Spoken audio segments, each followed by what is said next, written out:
Owing to the fact that embroidery designers appear to be after the lives of tailor, a quick way to escape them is to have your agbada designs done by monogram designers. On the average, they will give you just the monogram designs without the sharaba. The sharaba is the handmade or hand woven thing you will be seeing there. Now, this is me adjusting the knobs of the 20U Phoenix machine to the desired stitch length and stitch width, so I can join the sharaba to the monogram itself. Now, with a wide stitch width, probably a stitch width, but it's difficult to know what the exact stitch width is. But the stitch length is about a stitch length of 3, which is a wider stitch length. I use that just to hold the sharaba to the agbada. Now you notice that hole at the center of the sharaba, and just insert the sharaba into the hole as the starting point, right? So you have a meter finishing. So do this consistently, gently as you can. If you're experiencing him, of course, you can go as fast as you want to be. And then for those who are going to begin, when you need to change the agbada, make sure the needle is inside the agbada, not in the sharaba. Right, and then slowly continue that way. So this stitch, as I earlier mentioned, is just to hold the sharaba to the agbada, to the embroidery, and not more than that. That's just what it is intended to do. So having said that, you can get it's not strong enough, so we still need to do other things to make it workable, but of course we'll get to that in a bit. All right, so this is me ending it. So to finish the thread, it's good to take it back to straight stitch, not the zigzag, to properly lock it in. I use the straight stitch to start that, and then I take it back to zigzag. So as earlier mentioned, the zigzag that I'm doing now is just to keep the sharaba in place, right? Also remember that when you need to change direction, the needle should be in the agbada embroidery, not in the sharaba. And then you move as gently as you can. You keep going as I'm doing, right? Okay. So yeah, the thread might appear to cut. It's quite normal. Just keep changing it, of course. We are tailors. We persevere a lot. I was almost saying we are perseverance. Can you imagine? Okay, so to end the stitch also, you take it back to straight stitch and reverse to lock it in place. And now I reduced the stitch length. So this one I am doing now is to properly hold the sharaba in place. So the first stitch I did, that's the wider stitch length, I said earlier, was basically to hold the sharaba in place so that it becomes easier for me to create this tinier or this smaller stitch length. So this smaller stitch length is what ensures that the sharaba actually lasts. The first stitch length, the first sewing I did, cannot be used to fix it to the agbada because it's going to tear in less than no time.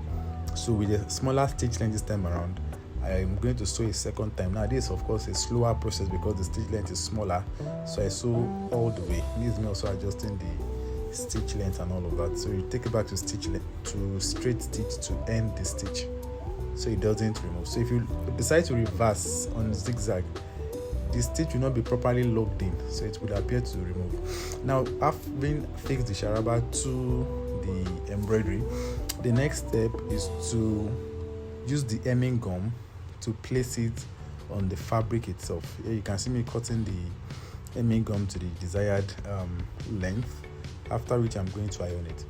You will recall that when fixing the sharaba to the neck of the agbada, I only used the longer stitch length. So I didn't use that smaller stitch length, which I said it properly holds the sharaba to the agbada. Now you see the reason in a bit. So you also notice that I didn't remove the hard stay around the neck. So when you are doing it, at least for learners, for those who are experienced or for those who have a method that works for them, just continue with what works for you. But if you are learning, this is the easiest way I have seen. So yes. So now iron it in place. One other advantage of ironing it in place with the hemming gum is that it prevents wrinkling around the sewing lines, right? Around the part where you fix the agbada to the sharaba. The embroidery to the agbada. Forgive my stuttering. Okay. Now I was trying to gum the hemming gum without adding water. So you notice that it takes a longer time without adding water, and it might not even work. So I needed to sprinkle water on it and then iron, as you'll be seeing in a bit. So that makes the hemming gum melt off quicker.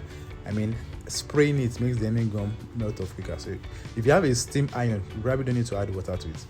You just use the steam iron and then you're good to go. All right. Okay, I'll cut off a part of this. So having done that, this is me now on the sewing machine using the zig. So now the smaller, okay, let me put myself together. So now I'm using the smaller stitch length.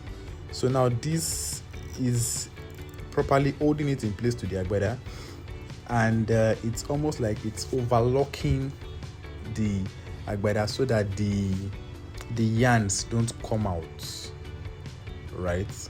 This is me going as slowly as I need to go to ensure that the work is properly done. All right, so of course the needle keeps cutting. It's a part of the process.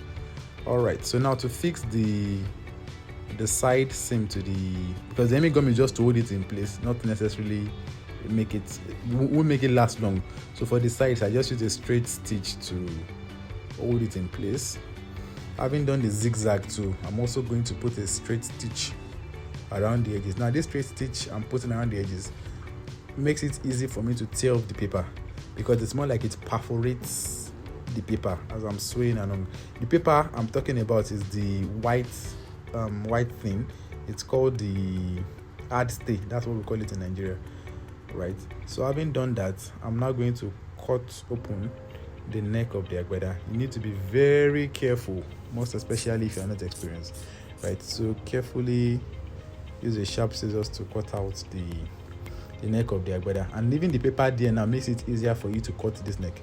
So imagine if the paper was not there, it will be more difficult because you can mistakenly cut the sharaba. Above and beyond, this might also be difficult to fix that's to make that small stitch length around the neck of the agbada. That might also be difficult if you quickly cut out the paper before joining the embroidery to the agbada. So yes, that's how we roll.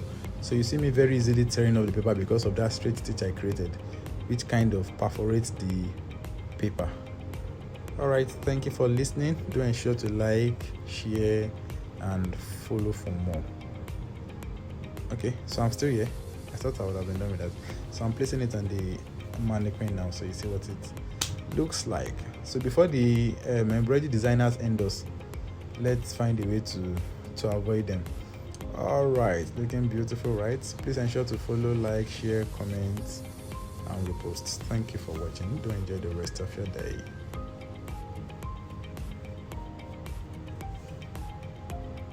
Okay, that's all.